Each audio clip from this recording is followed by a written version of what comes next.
in a previous video, I showed you how to plot one of these, and this was, if you remember, if you've seen it, I should say, a class's exam or test mark. So we're going to call this Class A because we're going to have a look at another class, which we're going to call Class B over here, and we're going to plot this the same way. So we're going to put two small dashes on, and we're using the same scale, you'll notice, and we're going to put a dash there. And then the median is at 65, and we're going to put a longer dash there, and lower quartile 45, and the upper quartile 73, which is about there. Now, if you remember from the last video, we make a box out of that. This is the box and whiskers, and we do thin lines to there, so we got Class B here. Now, what sort of comparisons could we make? Now, the first thing would be the range, how spread out. So from lowest to highest, so Class A is more spread out than Class B. All right, so the first thing I'm going to have a look at is the range. That could be one comparison. Another thing to look at is the median. Where is the median? Well, I could just read that straight off, okay, and you could quote that. I would suggest you put some numbers in your answer, okay. And the median says that Class B did better than Class A because it's higher up.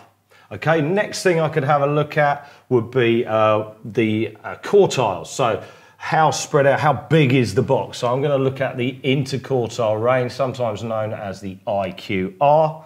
All right, and that's how wide the box is. Now, bearing in mind where the median is within that box will tell you whether it's positive skew or negative skew. Now, because the median is far to the left in this box, this is positive skew, all right? And because the median's more to the right in this one, okay, this is negative skew. So there's another thing you could be comparing, all right? So Class B has negative skew, Class A has positive skew. So we're looking at skew there.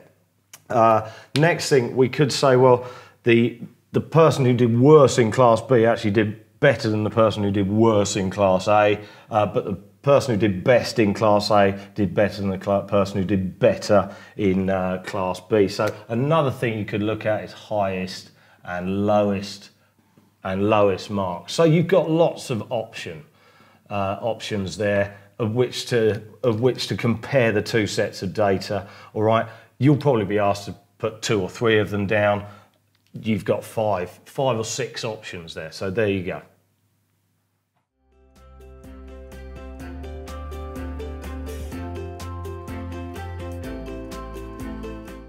Okay, Mary, so let's have a look at this one. So solve x plus 2x equals 12. So what do you think you do first?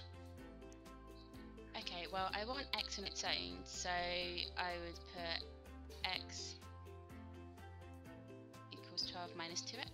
Okay, so a lot of the time we want to get x by itself, but what we want to do first is get all of these x's together. So can you see anything we can do with this? Get all these together in one place. Oh, okay, it's 3x, isn't it? Yeah, so absolutely. 3x equals 12. Oh, and so x equals 4. Brilliant, spot on, well done.